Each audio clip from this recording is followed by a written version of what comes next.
धन्यवाद अध्यक्ष महोदय। आपने मुझे बजट के सामान्य वाद विवाद पर बोलने का अवसर प्रदान किया।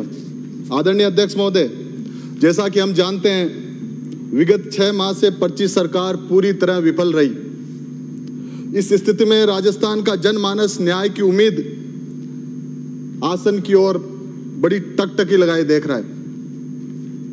मैं भी आपके जिले का जनप्रतिनिधि होने के नाते आपसे उम्मीद और आशा रखता हूं कि अजमेर जिले के हितों की रक्षा आप करेंगे। हम किशनगढ़ अजमेर वासियों का संरक्षण आप करेंगे। मैं सभी का करूंगा भाई। आदरणीय अध्यक्ष महोदय, कल जब बजट हुआ, बजट के बाद जब बाहर निकले तो किशनगढ़ अजमेर वासियों के टेलीफोन आए कि अजमेर को क्या मिला। मैंने कहा अजमेर को इस राजस्थान विधानसभा का आसन मिल गया, इस अजमेर लोकसभा क्षेत्र को डिप्टी सीएम मिल गया, इस अजमेर को जल संसाधन का कैबिनेट मंत्री मिल गया, 8 में से 7 विधायक मिल गए। कहा जी बजट पे क्या मिला? मैंने कहा बजट में तो कुछ नहीं मिला, जो मिला है मैं आपके सामने रखता हूं। आदरणीय अध्यक्ष महोदय, सरकार के बजट 2024-25 की प्रश्न संख्या 87 पर किसानों की आय दुगनी करने का राग अलापा गया, किंतु सदन का ध्यान आकर्षित करना चाहूंगा, इसी तरह राग माननीय मोदी जी 2022 तक किसानों की आय दुगनी करने का लक्ष्य निर्धारित किया था। आदरणीय अध्यक्ष महोदय, लेकिन धरातल पर किसानों की स्थिति और उनकी समृद्धि में कोई परिवर्तन नहीं हुआ। बड़ी बात यह है कि जब बजट बोला जा रहा था तो राजस्थान सरकार का कृषि मंत्री अनुपस्थित था। इससे बड़ा दुर्भाग्य इस राजस्थान के लिए हो नहीं सकता। नहीं सहेगा राजस्थान का नारा देने वाले सत्ता प्राप्त कर अपने संकल्प पत्र में कृषि व किसानों की उन्नति के लिए 20,000 करोड़ के एग्री इंफ्रा मिशन की घोषणा की थी, लेकिन इस बजट में इस दिशा में किसी प्रकार का प्रयास परिलक्षित नहीं होता। यही इसी सरकार की कथनी और करनी में अंतर दिखाता है। आदरणीय अध्यक्ष महोदय, इसी प्रकार सरकार ने किसानों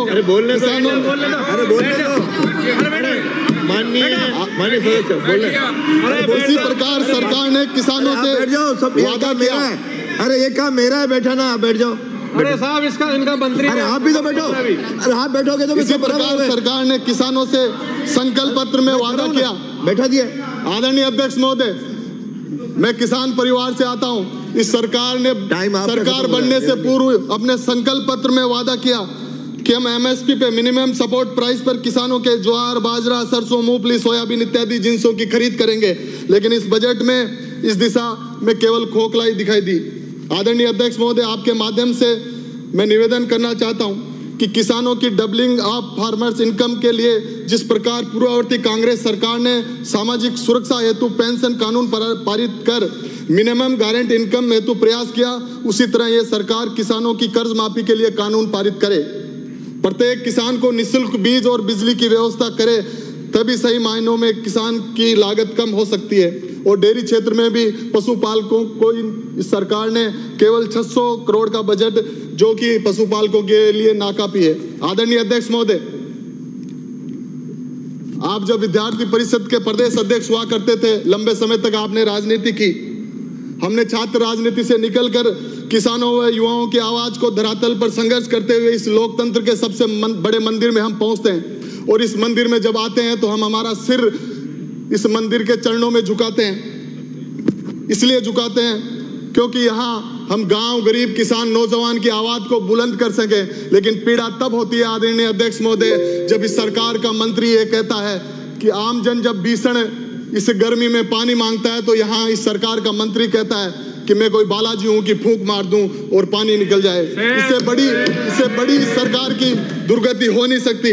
आदरणीय अध्यक्ष महोदय, दूसरी ओर भारत की संस्कृति और विरासत को, जल, जंगल और जमीन को संरक्षित करने वाले मेरे आदिवासी भाइयों के डीएनए की जांच की मांग करता है, तो इससे बड़ी शर्मनाक बात इस सदन के लिए हो नहीं सकती सरकार। इसी का परिणाम है कि 6 माह में सरकार का एक मंत्री चुनाव हार जाता है, अग्निवीर बन जाता है, और दूसरा मंत्री अपने सम्मान नहीं मिलने के कारण इस्तीफा दे देता है। आदरणीय अध्यक्ष महोदय,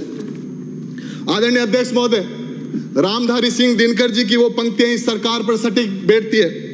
दुर्योधन वो भी दे न सका, आशीष समाज की ले न सका, उल्टे हरि को बांधने चला, जो था साधे साधने चला, जब नास मनुज पे छाता है, पहले विवेक मर जाता है, पहले विवेक मर जाता है। आदरणीय अध्यक्ष महोदय, मेरे इस कथन और इन पंक्तियों का सदन शिक्षा मंत्री से जोड़कर ना देखें। आदरणीय अध्यक्ष महोदय, जब गांव गरीब किसान मजदूर दिन भर भीषण गर्मी में खून पसीना बहाकर अपने घर पहुंचता है और वो चैन की नींद भी नहीं ले सकता है क्योंकि सोने की तैयारी करता है, तो उससे पहले ये पर्ची सरकार गांव में लाइट काट देती है। इसी प्रकार प्रदेश की सरकार ने कुप्रबंधन के कारण बुनियादी व नियमित कार्यों को के लिए आम जन को संघर्ष करना पड़ रहा है। ऐसे लग रहा है कि सरकार भजन लाल जी नहीं चला रहे हैं, सरकार नौकरशाही चला रही है। आदरणीय अध्यक्ष महोदय, यही कारण है आपके विधायक और मंत्री कहते हैं कि हमारी अधिकारी सुनते नहीं है, हमारा काम नहीं होता। इसी स्थिति में उम्मीदों से देखता रहा प्रदेश का जवान और किसान। अनर्गल बयानबाजी, पर्ची सरकार से कैसे बढ़ेगा प्रदेश का मान, थोती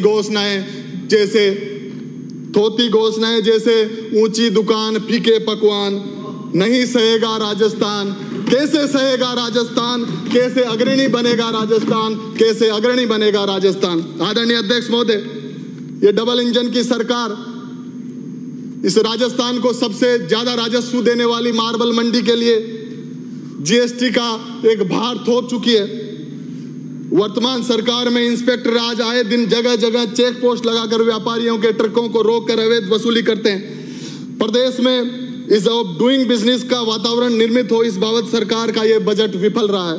आदरणीय अध्यक्ष महोदय, मैं आपके माध्यम से पूर्व में भी प्रदेश को सर्वाधिक राजस्व देने वाली मार्बल मंडी में आए दिन ट्रैफिक जाम की इस दुविधा से निजात दिलाने के लिए नवीन बाईपास की मांग रखी, किंतु इस गूंगी बहरी सरकार ने उद्योगों को बढ़ावा देने के लिए किसी प्रकार की नीति और का निर्धारण नहीं किया। आदरणीय अध्यक्ष महोदय, इस बजट में हमारी उप मुख्यमंत्री जी ये सरकार बार बार मोदी जी का नाम अलाप रही थी। आप और हम कैसे भूल सकते हैं कि बड़ा वाला इंजन जब सत्ता में आया उससे पहले कह रहे थे कि हम 2 करोड़ सालाना नौजवानों को रोजगार देंगे। आज हम देख रहे हैं कि सभी नवीन भर्तियों में ST, SC, OBC, MBC के आरक्षित वर्गों को कम किया जा रहा है। संविधान प्रदत्त आरक्षण के साथ लगातार खिलवाड़ किया जा रहा है। सरकार वित्तीय वर्ष 2024 के लिए विज्ञान व पर्यावरण मात्र 31 करोड़ का प्रावधान रखा है, जो सरकार की युवाओं के प्रति नियत को दर्शाता है। आदरणीय अध्यक्ष महोदय, ये राज्य की 65% आबादी 35 वर्ष से कम आयु के नौजवानों की है। प्रदेश में नवाचार को बढ़ावा और वैज्ञानिक सोच को विकसित करने के लिए कोई ठोस कदम नहीं उठाया गया। आज यही कारण है कि हताश नौजवान आत्महत्या की घटनाएं बढ़ रही है। बस एक मिनट, इसी डबल इंजन की सरकार ने आदरणीय अध्यक्ष महोदय नौजवानों पे बोल रहा हूँ। आदरणीय अध्यक्ष महोदय, आपके 4 बोलने, इसी डबल इंजन की सरकार ने देश को सबसे ज्यादा सैनिक देने वाले राजस्थान प्रदेश के युवाओं को अग्निवीर जैसी योजना थोप दी।